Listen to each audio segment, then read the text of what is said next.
দৌলতদিয়া হচ্ছে এশিয়ার সবচাইতে বড় যৌনপল্লীর মধ্যে একটু বাজেটে আমরা একটা কাজ করেছি।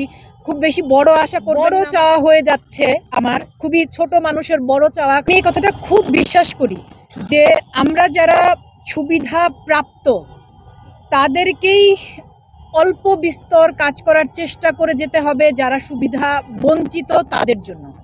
হ্যাঁ, এবং আমার পরিচালক বলছিলেন যে আমি যতটুকু জেনেছি কাজটা করতে গিয়েই আসলে জানা, দৌলতদিয়া হচ্ছে এশিয়ার সবচাইতে বড় যৌনপল্লীর মধ্যে একটি। তো এবং অনেক অনেক নারীর আবাস সেটা। এত এত জীবনের গল্প তো একটা সিনেমায় একটা চরিত্রে বলা সম্ভব না।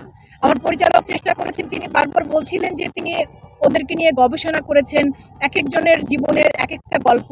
তো মানে অনেকগুলো জীবনের গল্প একটু একটু করে নিয়ে তিনি একটা চরিত্রের মধ্য দিয়ে একটা সরল গল্প বলার চেষ্টা করেছেন।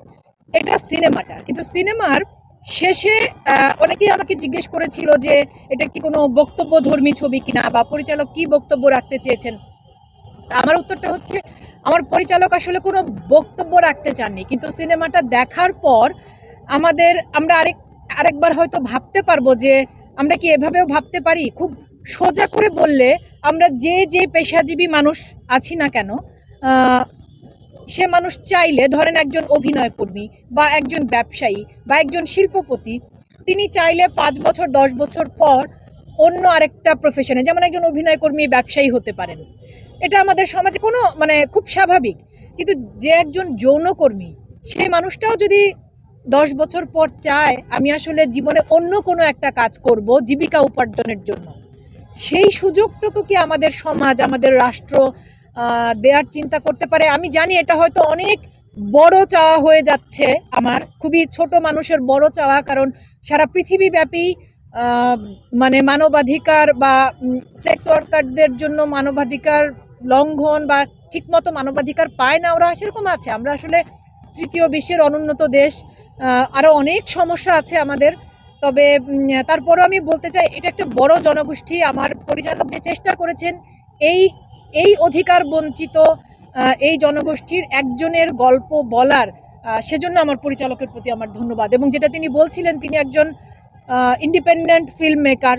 খুব সত্যিকার অর্থে খুব অল্প বাজেটে আমরা একটা কাজ করেছি। খুব বেশি বড় আশা করবেন না, আমার পরিচালক শুধু একটা গল্প বলার চেষ্টা করেছেন। আর আমরা যারা সাথে ছিলাম তারা চেষ্টা করেছি যে পরিচালক যেভাবে গল্পটা বলতে চাইছেন আমরা সেটুকু পর্দায় দেখাতে পারি কিনা, এইটুকু আমাদের। আর আবারও আমি বলি thank you so very much. জানাই, শ্রদ্ধা জানাই এবং শুভেচ্ছা জানাই।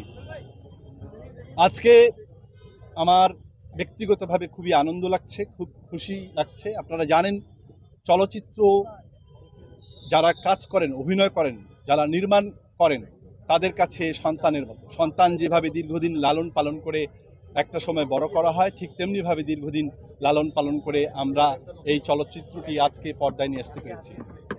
আমি নিজেই আজকে এটি সঞ্চালনা করছি। আমি নির্দেশক হিসেবে, পরিচালক হিসেবে, প্রযোজক হিসেবে পরে কথা বলবো। শুরুতে আমাদের এখানে আজকে যারা উপস্থিত আছেন, আমার মনে হয় তাদের সাথে নতুন করে পরিচয় করিয়ে দেওয়ার কিছু নেই।